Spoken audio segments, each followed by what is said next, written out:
Président Bandakani, c'est à vous, comme d'habitude. Je salue mes copanélistes qui ont enrichi la discussion et qui ont enrichi la thématique par leur rapport extrêmement pertinent. Que ce soit Peter, Sidi, Zafel, Traoré, Abou et notre ami Bassonk. Je pense que il faut éviter de reprendre des choses sur le Tchad qui ne sont pas avérées. Il y a un discours qui a laissé croire que c'est Macron qui a adoubé Mahamat Déby. C'est faux. C'est pas vrai, c'est faux.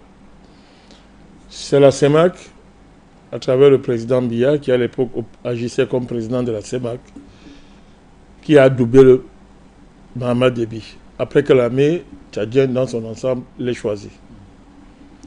Macron, avant, a fait une conférence de presse avec le président Tshisekedi. Le président Tshisekedi était à l'époque président de l'Union africaine. Il avait été clair, il a dit qu'on ne va pas adouber une succession dynastique au Tchad. Les vidéos existent. C'est lorsque l'Afrique centrale a adoubé Mahamat qu'il a opéré cette stratégie pour laisser paraître que c'est lui qui a adoubé le président Mahamat et confronter l'idée de la toute-puissance de la France sans que rien ne peut se faire dans quelconque pays africain en général et au Tchad en particulier. C'est faux. Ce n'est pas lui qui a adoubé. L'armée tchadienne a d'abord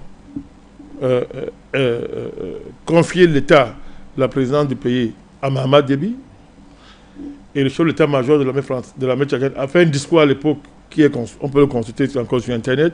Il a été clair qu'ils étaient dans la continuité de la démarche panafricaniste du président maréchal Déby, paix à son âme. Et après, la CEMAC a adoubé. Pendant ce temps, moi et toi, on était sur le plateau ce jour à 13h Bachir, où nous demandions justement au président Biya d'intervenir au nom de la CEMAC. Et Dieu faisant des miracles, on n'a pas encore fini l'émission que Bétia Sommeté de Pécho au Tchad avait un pli fermé du président Biya, une fois de plus encore, agissant comme président de la CEMAC. Donc, il faut rectifier ça. C'est pas vrai. C'est faux. C'est pas vrai. Alors, notre ami Basson, il a insisté sur le discours du président Mahamat, particulièrement sur les notions de réciprocité, de réparation et de renforcement des capacités militaires. Je suis d'accord avec lui sur ces questions-là. Ce discours est extrêmement important. La réciprocité, je n'avais parlé de ça ici, lors de mon propos ici, sur la question.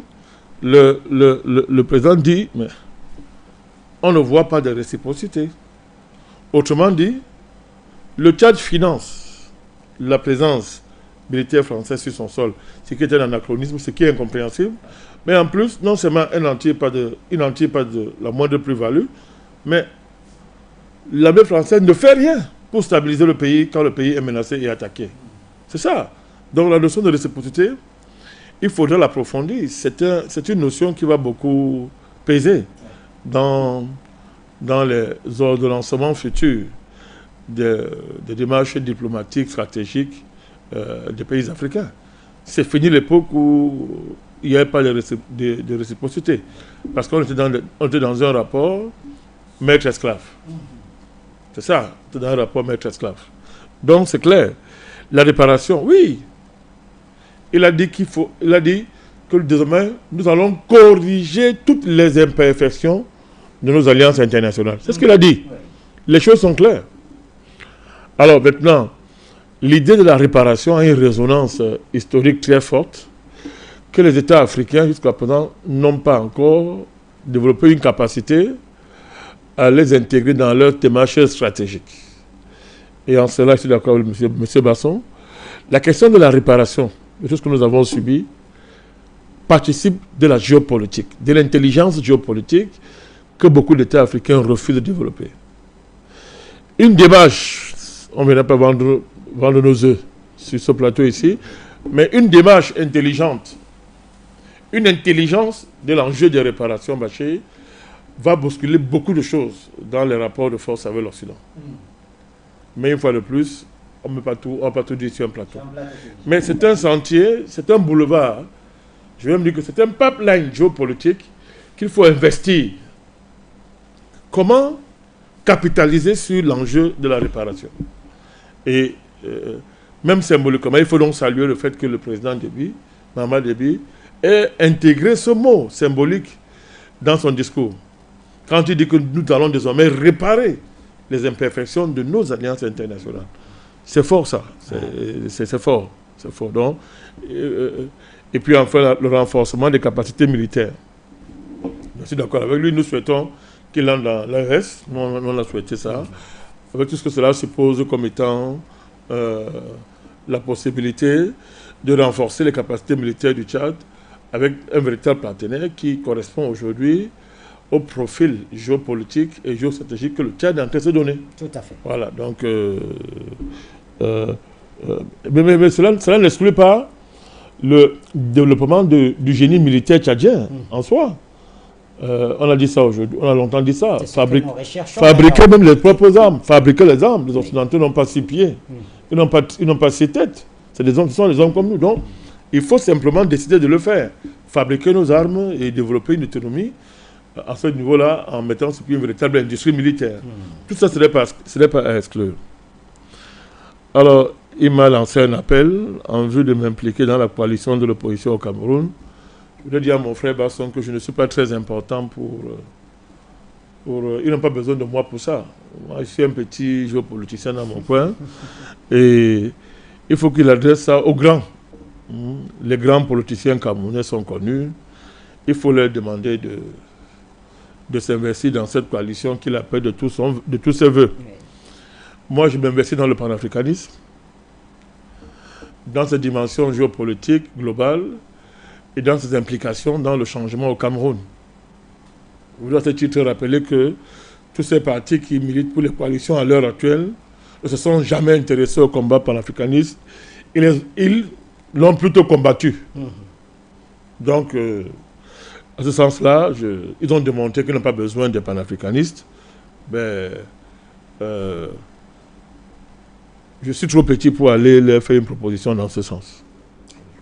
Voilà, mais je le rassure, hein, le Cameroun va changer, mais pas par les voies classiques que beaucoup empruntent ou bien souhaitent voir implémenter en termes de stratégie. Le Cameroun va changer, il est au bord d'un changement. Malheureusement, les lectures classiques des enjeux de changement au Cameroun ne sont pas en capacité de voir ça. Voilà, de voir ça. Alors voici, vous savez, on m'avait demandé comment nous faisons pour, par exemple, anticiper sur une situation comme celle du Tchad. Mais c'est comme ça que nous avons anticipé sur la renaissance panafricaniste et sur beaucoup d'enjeux, n'est-ce pas, qui aujourd'hui sont désormais des enjeux communs à tous les Africains. On fait pareil pour le Cameroun. Ah oui. Le combat panafricaniste, c'est un combat pour le Cameroun. Quand nous anticipons sur les menaces globales qui ont longtemps pesé et qui pèsent encore sur le Cameroun, c'est aussi ça le panafricanisme. Donc ceux qui séparent ou bien font comme si le combat panafricaniste est à usage externe et n'aurait pas d'implication au Cameroun, ils se trompent sur toute la ligne. Ouais. En étant panafricaniste, nous défendons mieux le Cameroun et nous anticipons mieux sur le changement au Cameroun. Qui vivra, verra.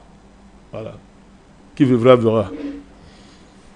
Alors, Gaëtan Noubissier a posé la problématique du rapatriement des soldats français du Tchad pour le Bénin. Oui. Mais ce n'est pas aujourd'hui que la France désigne le Bénin comme étant un pays qui est naturellement porté à accueillir les bases militaires françaises qu'elles sont chassées ici et là. Donc ce n'est pas aujourd'hui. Le Bénin a toujours fait ça. D'ailleurs, ce qui nous ramène à convoquer ici le positionnement géopolitique et géostratégique du président Talon. ce n'est pas un panafricaniste, c'est un anti-panafricaniste primaire. Quand il s'essaie au panafricanisme, c'est pour aller aux Antilles, faire honte aux Africains, se livrer à un révisionnisme de type primaire quant à l'histoire de l'Afrique et particulièrement la question de l'esclavage.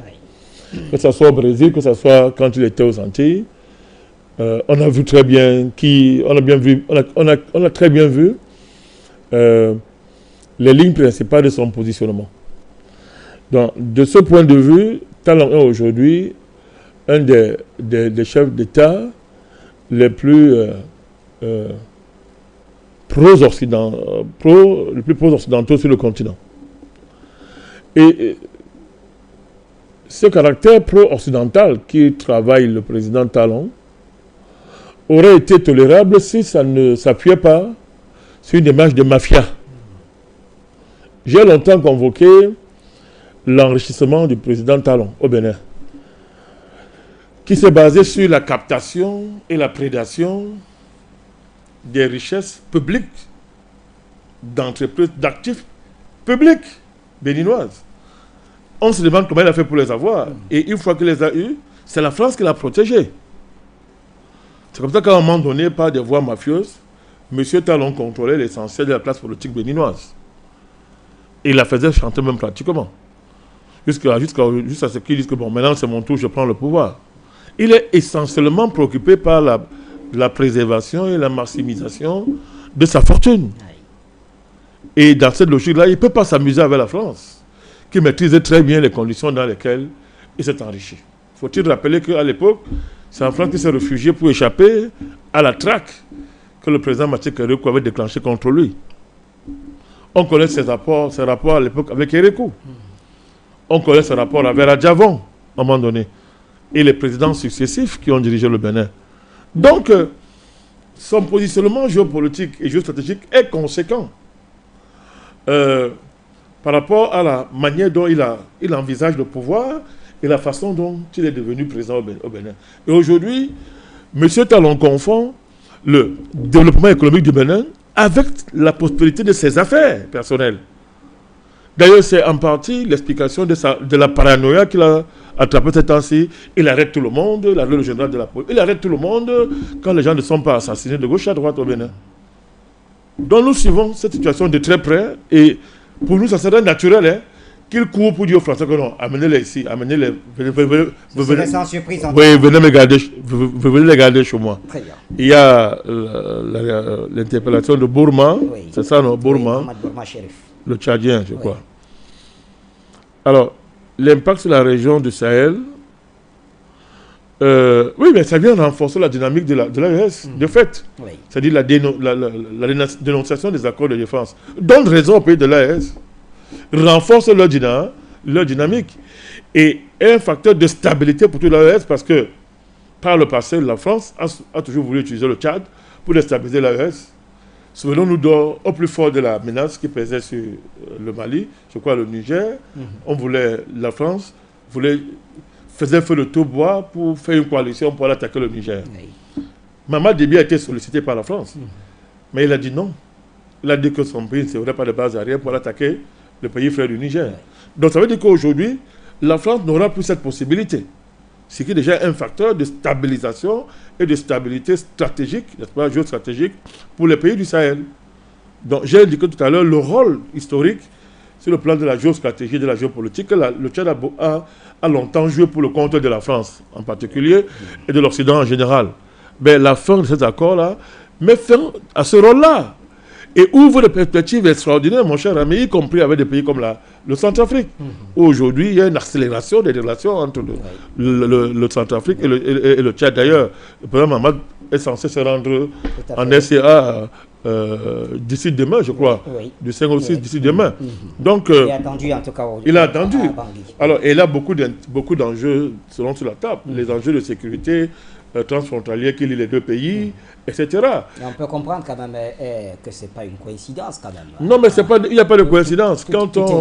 Oui, il n'y a pas de coïncidence. D'ailleurs, je reviendrai là tout à l'heure à la fin, quand je répondrai à notre ami Zerfel. Interpellation. Donc l'impact, il est là. Il est là. Alors, la stratégie à long terme des militaires maliens. Mais le but est clair. Reconquérir tout le territoire malien. Un seul poste ne doit plus être sous le contrôle d'un groupe terroriste. C'est ça qu'il s'agit. Voilà la stratégie à long terme des militaires maliens. Et en lame de fond, vous avez, n'est-ce pas, ce renforcement des capacités militaires des FAMA. Quand on voit le niveau d'équipement acquis au fil des jours et des mois, mais on comprend où ça va. On comprend l'ambition militaire qu'il y a derrière. C'est une ambition d'acquisition des capacités opérationnelles puissantes qui permettent à ce que désormais le territoire du Mali soit sous le contrôle total de ses forces de sécurité. C'est ça l'enjeu, mon cher ami, et c'est en cela que la montée en puissance des FAMA manifestée de manière particulière dimanche à Tinzaouaten est une très bonne chose. Alors scénario envisageable pour le dollar. Mais je l'ai dit, hein, Peter a insisté là-dessus et il m'a rejoint à ce niveau-là. L'Amérique a effrayé l'ensemble des pays du monde avec la manière sauvage par laquelle elle gère le caractère universel, entre guillemets, du dollar. Effrayé. Et quand les gens sont effrayés, qu'est-ce qu'ils font? Ils anticipent. Aujourd'hui, il y a même dans le monde aujourd'hui un phénomène que j'ai oublié de souligner tout à l'heure, Bachir. Les gens vendent désormais leurs actifs en dollars. Les gens anticipent. Il y a des pays qui font ça. Des pays sont en train de se débarrasser de leurs actifs en dollars. Parce que, il y a ça. C'est-à-dire que ça ne rassure plus.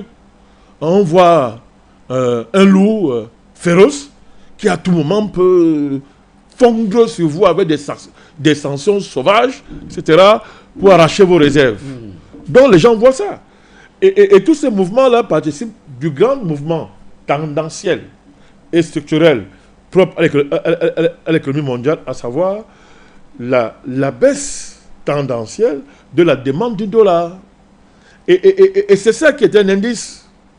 C'est ça, c'est un indicateur. Il faut surveiller ça. Plus les pays vont commercer de manière dédollarisée, plus ce statut, n'est-ce pas, du dollar va s'affaiblir et à terme va disparaître et devenir une monnaie soit régionale, soit locale. Donc c'est ça qu'il faut surveiller de près. Alors je termine avec notre ami Zerfel, qui nous a interpellés sur le cas centrafricain. Mais là encore, je vais dire à notre ami une fois de plus que faut faire attention à privilégier le monde tel que nous le souhaitons et le monde tel qu'il est. Le monde souhaitable, c'est un monde qu'il faut... Il est nécessaire d'avoir une vision du monde, de se projeter dans la perspectivation du monde. Mais il faut toujours articuler ça avec la réalité du monde tel qu'il est. Parce que si au départ, on remplace les données réelles qu'il y a sur le terrain par ses aspirations, la vision qu'on a, on va se buter. Mauvais diagnostic. Oui, on va se buter. On ne peut pas demander à un pays de donner ce qu'il n'a pas. Le Centrafrique vient d'où? Lui-même, il a dit que ce président Ouattara qui a été le premier, n'est-ce pas, à diversifier, à aller en Russie. Mais la Russie aujourd'hui, le Centrafrique est encore l'un des derniers pays dans le monde et en Afrique qui, malgré la diabolisation de Wagner, maintient des troupes de Wagner sur son territoire. Ce n'est pas donné à l'heure actuelle. Quand on voit toute la diabolisation qu'il y a sur Wagner, ça veut dire quoi? Ça veut dire que le Centrafrique ne fait que renforcer son partenariat stratégique avec la Russie. Et c'est un indicateur qui montre que le président Ouattara n'a pas renoncé, au contraire, à ses orientations panafricanistes. Ça, c'est le fondamental. Parce que sur cette base-là, il a chassé la France, il a fait partie de la France, du moins, il a rompu, il a cassé l'enracinement impérialiste de la France en RCA. C'est un fait, mon cher Zerfel.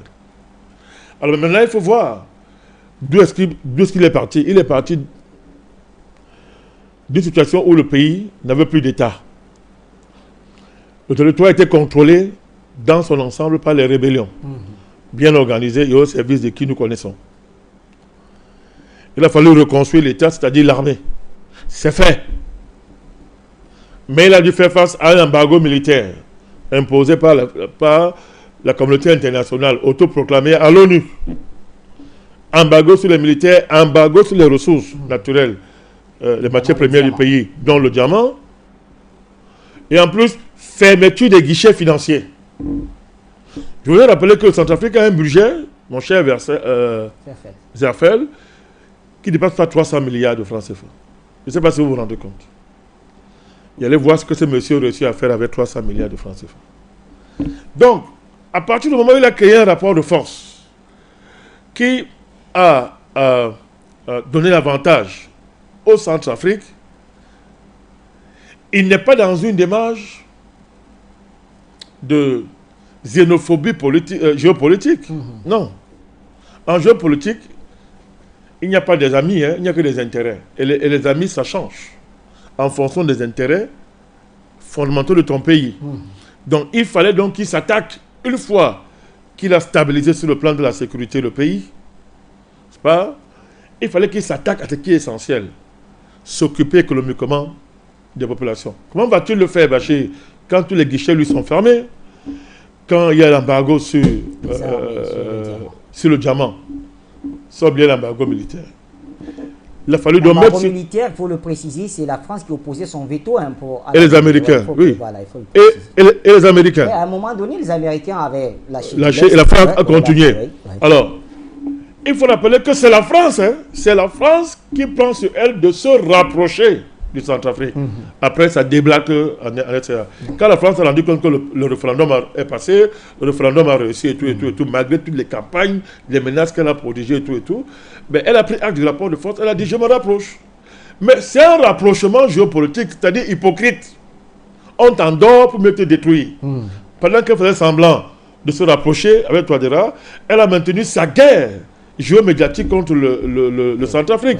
Elle a continué à soutenir d'une manière ou d'une autre les groupes de rebelles par plusieurs canaux, y compris en passant par le Soudan, etc. Donc, mais Touadéra, c'est un géopoliticien aussi, c'est un politicien. Il a dit ok, dans ça on va jouer. Comme tu as besoin de moi, il n'y a pas de problème. Moi je suis ouvert. Il a manœuvré, il a pu obtenir la levée de l'embargo militaire. Mon cher Zerfel. Il dit qu'aujourd'hui l'armée centrafricaine peut s'équiper tranquillement. Deuxièmement, il a obtenu la levée de l'embargo sur les diamants. Ça veut dire qu'il peut vendre le diamant maintenant et recevoir de l'argent pour financer des besoins extrêmement prioritaires des pressants, n'est-ce pas, qui travaillent son pays à l'heure actuelle. Actuellement, on est en train de voir comment il est en train de travailler pour sécuriser sa frontière, que ce soit avec le Tchad, que ce soit avec même le Soudan. Et je voudrais indiquer que il a un partenariat avec le Rwanda qui souvent crée des polémiques. Mais il faut lire ce partenariat dans sa réalité pour comprendre ce qui a été passé. Le partenariat qu'il a signé avec le Rwanda n'a rien à voir avec les aventures du Rwanda en RDC par exemple, et le fait que Kagame n'a pas cessé d'être un agent américain et qui est dans une stratégie de prédation des ressources naturelles des pays voisins, évidemment sous le parapluie américain et occidental. L'accord qui a amené les Rwandais en RCA, c'est un accord qui est totalement avantageux pour la RCA. Et en tant qu'homme politique, homme d'État, je comprends ça. Donc, il est en train de diversifier les partenariats et à lui, il sait comment il gère cet équilibre-là. Mais quand on a un peu les yeux, on voit. Donc, dans l'ensemble, le président ne peut pas mendier à part. Il ne mendie pas. Il ne peut pas mendier. Tout son discours, c'est de présenter au monde les richesses de son pays. Et c'est l'un des rares présidents africains qui, dans les forums internationaux, dénonce la prédation impérialiste sur son pays. Que ce soit à Doha, dans le cadre de cette fameuse conférence des pays moins avancés, que ce soit à l'ONU, il faut lire ses discours. Il faut lire ses discours. Donc je pense que nous encourageons la critique, n'est-ce pas? Et c'est pour ça que je salue l'apport de Zerfel. Cette soirée, il faut continuer à interpeller le président Touadéra, mais il faut aussi reconnaître ce qui est fait et surtout mesurer à partir de quels moyens ce qui est fait actuellement elle fait Bachir. En politique, c'est bien, je répète encore, c'est bien de souhaiter. Mais le souhait s'arrête devant la loi du possible. Très bien. Qu'est-ce qui est faisable? Qu'est-ce qui est possible actuellement? Ce pays est tellement fragmenté, Bachir. Tellement fragmenté. Ça fait à cause des décennies de guerres civiles, de violences armées. Le pays est tellement fragmenté. Par où même tu commences pour mobiliser les gens sur un projet? Mobiliser les gens sur un projet, tu dis que par où tu commences? Moi je dis souvent que c'est un miracle quand je vois ce président, mais c'est un miracle. Donc sachons lui demander ce qu'il peut donner à l'heure actuelle. Quand on verra qu'il n'est pas en train de donner réellement à la hauteur de ce qu'il peut donner, bien, on va le dénoncer. On va dire, monsieur le président, là, ça ne va pas. Pour l'instant, vraiment, moi, je vois mal comment est-ce que je peux faire semblant de ne pas voir les contraintes qui pèsent sur ce pays et commencer à accuser le président de ce qu'il n'a pas fait. Merci, président Bandakani. J'ai envie de dire, quelle énergie. Oui, bien sûr. Ben, président Bandakani, on n'a pas vu le temps passer. On a fait 3 heures d'émission avec vous seul comme consultant sur le plateau. On en glace au vrai Dieu. Et c'est un de nos téléspectateurs qui m'a fait remarquer cela. C'était pour